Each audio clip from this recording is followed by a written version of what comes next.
Это программа «7 дней». Мы продолжаем. Купальный сезон открыт, погода подходящая для того, чтобы отдыхающие потянулись к воде. Какие-то побережья просто привели их в порядок, какие-то переоборудовали. На всю Казань доступны 5 мест. Локомотив на Волге в Ахитовском районе, Нижнее Заречье на Казанке в Кировском районе, пляжи озера Комсомольское в Дербышках, озеро Глубокое и озеро Большое Лебяжье в Кировском районе. Требования ко всем пляжам одинаковые. Должно быть чисто, песок нужно ежедневно просеивать, причем до прихода отдыхающих, так же, как и вывозить мусор. Урны, скамейки, кабинки для переодевания, санузлы, питьевая вода – все это должно быть на любом пляже, но не всегда бывает. Горожане нередко отдают предпочтение диким пляжам, заходят в воду там, где нельзя, подчас нетрезвыми. Как это часто бывает, резко возросло количество происшествий на воде. Желая во что бы то ни стало искупаться, некоторые пренебрегают элементарными правилами безопасности. В МЧС такие случаи регистрируют десятками. А еще нарушения с частными лодками и пассажирскими перевозками. Кто отвечает за безопасность на воде? Что грозит нарушителям и можно ли привлечь к ответственности тех, кто подвергает риску самих себя? Диляра Юсупова со всеми подробностями.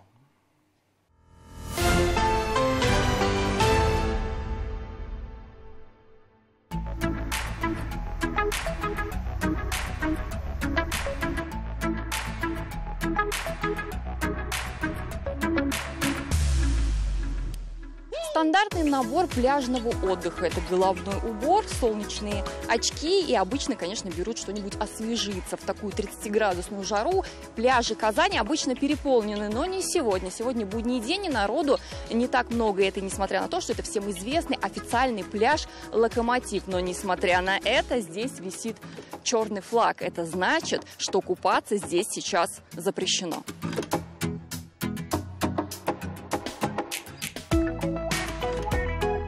Только это мало кого пугает. Купаются, да еще как. Впрочем, запретить кому-то что-то в данном случае невозможно. Пляж работает, а флаг – явление временное, объясняют спасатели. В этот же день он сменился на желтый. Водичку берут на бутылочку и набирают пробу. Как только официально скажут, что вода безопасная, чистая, без всяких бактерий, то тогда нам сообщат, мы перевесим на желтый флаг. А пока как бы получается... Пока нам еще не сообщили. Не прошли проверку? Да, похоже, не прошли.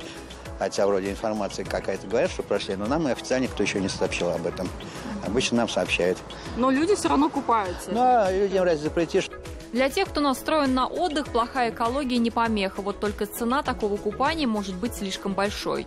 Все, что остается администрации, это делать свою работу. Спасатели следят за порядком. За буйки не заплывать, нетрезвым вход воспрещен. И, конечно, дети без присмотра родителей под строгим наблюдением. Не входите в воду в нетрезвом состоянии. Не оставляйте детей без присмотра. Не заплывайте далеко. Пусть ваш отдых будет безопасным. Санкционированный пляж, впрочем, еще не гарантия порядка. Мусор, за который отвечает администрация города, лежит кучами. Качество воды под вопросом. Чтобы стать легальным, нужно пройти проверку, но скорее на благоустройство. Сама вода, что на том берегу, что на этом, примерно одинаковая. На показатели микробного загрязнения вода отбирается через каждые 10 дней. И ежемесячно пробы воды отбираются на содержание химических веществ, на содержание также паразитов и вирусов. По состоянию на 15 июля качество воды водоемов в местах рекреации не соответствует установленным требованиям по микробиологическим показателям. Это на пляжах в городе Набережные Челны, Мензелинск и также на пляже в Муслимском муниципальном районе. Дикий пляж Казанки со стороны Сибгат-Хакима. Тут и рыбу ловят, и купаются. То ли пляж, то ли помойка. Рядом с отдыхающими горы мусора, в воде стекла. Но народная тропа сюда не зарастает, потому что далеко ходить не надо. Это почти центр. Вы в курсе, что это неофициальный пляж? Да.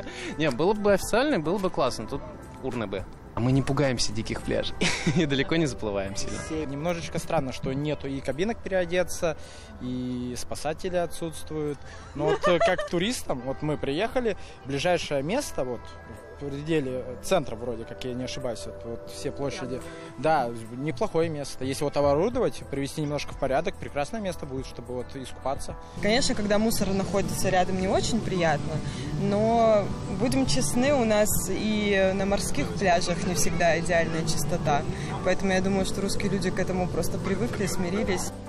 При этом силой вытащить нарушителей из воды спасатели не могут, делают только устные замечания. Когда поступает сигнал о помощи, работают, конечно, без разговоров. Экипаж спасателей выезжает по тревоге. У них есть всего 6 минут, чтобы добраться до утопающего, вытащить его из воды и начать реанимацию. Данный участок пляжа и песочной насыпи не является пляжем, поскольку на учете в ГИМС не состоит. Здесь не установлены границы заплыва, здесь не исследовано дно водолазами, то есть какие-то предметы могут быть посторонние в воде находиться, и люди по незнанию могут попасть, так сказать, в трудную ситуацию жизненно.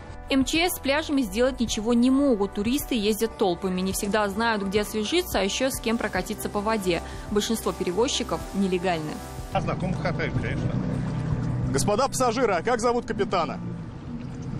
Капитан Артур зовут, да. А зачем капитан подсказывает? Нет, не знаю. Фамилию капитана вы знаете? Зачем нам его фамилия? А вы не знаете фамилии своих друзей, знакомых? Слушайте, а что за вопросы такие тут? Зачем? Я прямой вопрос задаю, хочу услышать него прямой ответ. Стандартная уловка. Пассажиры и капитан знакомые, что на самом деле совсем не так. Сотрудники ГИМС в сопровождении Ространснадзора ловят тех, кто ездит без лицензии и права на пассажирские перевозки. Доказать, впрочем, это почти невозможно. Вроде бы обычная картина. Катер едет с компанией любоваться просторами. Вот только на борту вместо 5 человек 6. Ребенок без спасательного жилета. Если пассажир или кто угодно видит номер, состоящий из 2 буквы, 4 цифры, РУС и номер региона, значит, данное судно не имеет лицензию на перевозку пассажиров, поскольку судно должно быть зарегистрировано в администрации бассейна. Большинство пассажиров и перевозчиков ссылаются на то, что все мы друзья, все мы родственники капитана. Использование судна в некоммерческих целях, в своих нуждах разрешено. К сожалению, сейчас у нас нет рычагов давления на пассажиров и капитанов судов. Погонять ветерком не удалось и этому судну. Только мужчина взял курс в речную даль, как его остановил патруль спасателей. Правила движения на воде такие же, как и на дороге. Садиться за штурвал без прав нельзя даже на 5 минут. В некоторых случаях судно изымается и помещается на специализированную стоянку до устранения причин задержания. Максимальное наказание – это за управление судном не зарегистрированном в установленном порядке.